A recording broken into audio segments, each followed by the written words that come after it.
उन्हाळ्याच्या दिवसांमध्ये शरीराला आणि मनाला थंडावा देणारं आज आपण थंडगार असं कलिंगडाचं सरबत किंवा कलिंगडाचा ज्यूस कसा बनवायचा ते आज आपण बघणार आहोत.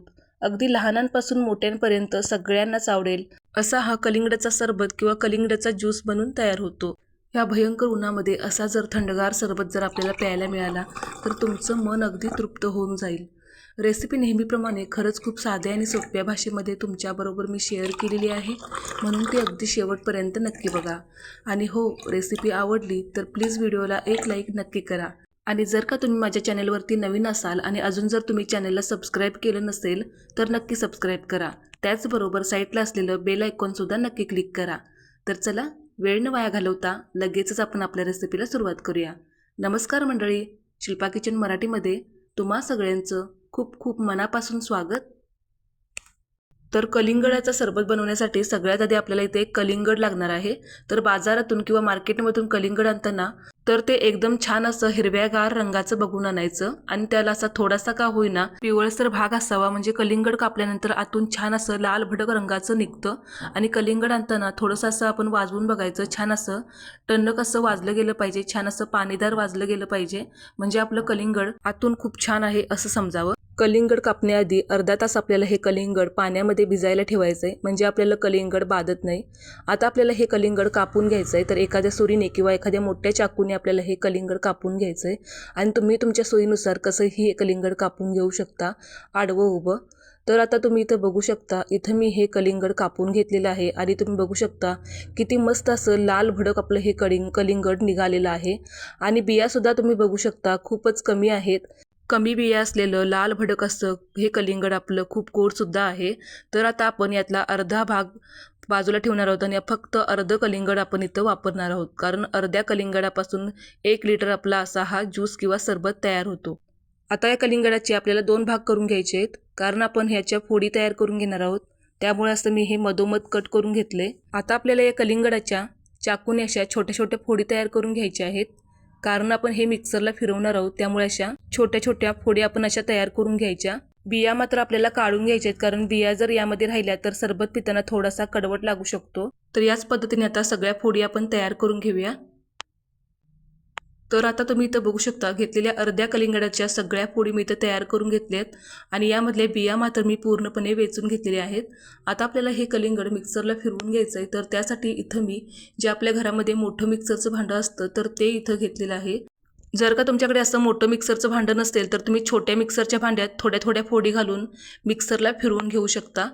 आता या मिक्सरच्या भांड्यात मी अर्ध्या फोडी घालून छान हे मिक्सरला फिरवून घेणार आहे आणि अर्ध्या फोडी मी नंतर मिक्सरला फिरवणार आहे. तर आता ह्या भांड्यात अर्ध्या फोडी घालून घेतल्या आणि अर्ध्या बाकीच्या साईडला ठेवून दिल्या. आता आपला ज्यूस छान असा फ्लेवरफुल लागावं म्हणून यामध्ये आता मी 7 ते 8 पाने पुदिन्याची घातलेली आहेत आणि चवीपुरतं मीठ घालायचं आहे. इथं मी साधं मीठ घातलेलं आहे, तुमच्याकडे जर काळं मीठ असेल तर ते घालू शकता. ज्यूस अजून छान चटपटीत असा तयार होतो. आपलं कलिंगड तर गोड आहे, पण आपल्याला ज्यूस पिताना खूप जास्त गोड आवडतो, त्यामुळे इथं मी फक्त 2 चमचे एवढी साखर घातलेली आहे आणि अर्ध्या लिंबाचा रस घातलेला आहे. लिंबामुळे आपला ज्यूस छान असा आंबट गोड चवीचा तयार होतो. आता आपल्याला यामध्ये पाणी न घालता छान असा याचा मिक्सरला ज्यूस तयार करून घ्यायचा आहे. तर आता मी हे छान असं मिक्सरला फिरवून घेतलेलं आहे आणि तुम्ही बघू शकता एका भांड्यावरती इथं मी चाळण ठेवली आणि चाळणीवरती आपल्याला आता हे गाळून घ्यायचं आहे. तर तुम्ही न गाळता सुद्धा हा ज्यूस तयार करू शकता, पण ज्यूस पिताना आपल्या तोंडामध्ये याच्यातले काही कण लागू नयेत म्हणून मी फक्त हे गाळून घेतलेलं आहे. आता जो हा चोथा आहे तो परत मिक्सरच्या भांड्यात ॲड करायचा आहे आणि शिल्लक राहिलेल्या कलिंगडाच्या फोडी घालून छान असं हे मिक्सरला फिरवून घ्यायचं आहे. आता तुम्ही इथं बघू शकता की शिल्लक राहिलेल्या फोडीसुद्धा मी छान अशा या मिक्सरला फिरवून घेतलेत. आता या मिक्सरच्या भांड्यात थोडंसं पाणी घालून मिक्सरचं भांडंसुद्धा छान असं यामध्ये धुवून घातलेलं आहे आणि हा सुद्धा ज्यूस आता आपण मस्त असा गाळून घेतलेला आहे. आणि आता तुम्ही गाळल्यानंतर बघू शकता किती मस्त असा आपला ओरिजिनल असा कलिंगडाचा सरबत इथं बनवून तयार झालेला आहे. आणि रंग तर बघू शकता किती मस्त असा आलेला आहे. अजिबात आपण यामध्ये रंग आणण्यासाठी अजिबात आपण यामध्ये फूड कलर वगैरे वापरलेला नाही, तरीसुद्धा अगदी ओरिजिनल असा नॅचरल हा रंग या कलिंगडाच्या सरबताला आलेला आहे. आता हा सरबत मला थोडासा घट्ट वाटतोय म्हणून मी यामध्ये थोडंसं पाणी घालणार आहे. तुम्ही असा घट्ट जरी आवडत असला तरी तुम्ही पिऊ शकता, पण मला सरबत थोडासा पातळच आवडतो, त्यामुळे यामध्ये मी थोडंसं पाणी ॲड केलं आहे.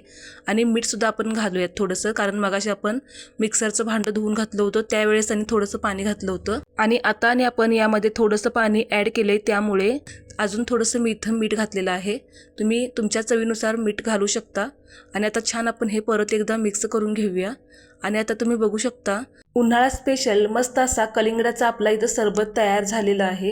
उन्हाळ्याच्या दिवसांमध्ये शरीराला आणि मनाला थंडावा देणारं थंडगार असं कलिंगडाचं सरबत आपलं पिण्यासाठी इथं तयार झालेलं आहे. तर कशी वाटली तुम्हाला माझी ही आजची रेसिपी ते मला कमेंट करून नक्की सांगा. रेसिपी थोडी जरी आवडली असेल तर या उन्हाळ्याला माझ्या या पद्धतीने एकदा तरी हा कलिंगडाचा ज्यूस तुम्ही नक्की ट्राय करून बघा आणि तो कसा झाला ते सुद्धा कमेंट करायला अजिबात विसरू नका. तर चला आता लगेच आपण हा सरबत सर्व करूया. आणि सर्व करत असताना तुम्ही बघू शकता किती मस्त असा आपला हा सरबत दिसत आहे. तर कशी वाटली तुम्हाला माझी ही आजची रेसिपी ते मला कमेंट करून नक्की सांगा. रेसिपी थोडी जरी आवडली असेल तर प्लीज व्हिडिओला एक लाईक नक्की करा. आणि जर का तुम्ही माझ्या चॅनलवरती नवीन असाल आणि अजून जर तुम्ही चॅनलला सबस्क्राईब केलं नसेल तर नक्की सबस्क्राईब करा. त्याचबरोबर माझा हा आजचा व्हिडिओ तुमच्या नातेवाईकांना मित्रपरिवाराला जास्तीत जास्त शेअर करा. आता सरबत सर्व करतानाच आपल्याला यामध्ये बर्फ घालून घ्यायचं आहे. तर आता इथं मी यामध्ये बर्फ घालून घेतला आहे आणि सजावटीसाठी इथे मी कलिंगडाचे तुकडेसुद्धा घालून घेतलेत. जर का तुम्हाला सरबतामध्ये बारीक बारीक कलिंगडाचे तुकडेसुद्धा आवडत असतील तर एकदम बारीक बारीक कलिंगडाचे तुकडेसुद्धा तुम्ही यामध्ये ॲड करून घेऊ शकता. आता यावरती मस्त असा सजावटीसाठी पुदिनासुद्धा ठेवून घेऊया, म्हणजे आपला सरबत अजून छान दिसेल. इथून पुढे तुम्हाला अशा पद्धतीच्या थंडगार रेसिपीज बघायला मिळणार आहेत, त्यामुळे आत्ताच चॅनेलला सबस्क्राईब करून ठेवा. पुन्हा भेटूयात अशाच एखाद्या नवीन व्हिडिओसोबत. तोपर्यंत धन्यवाद.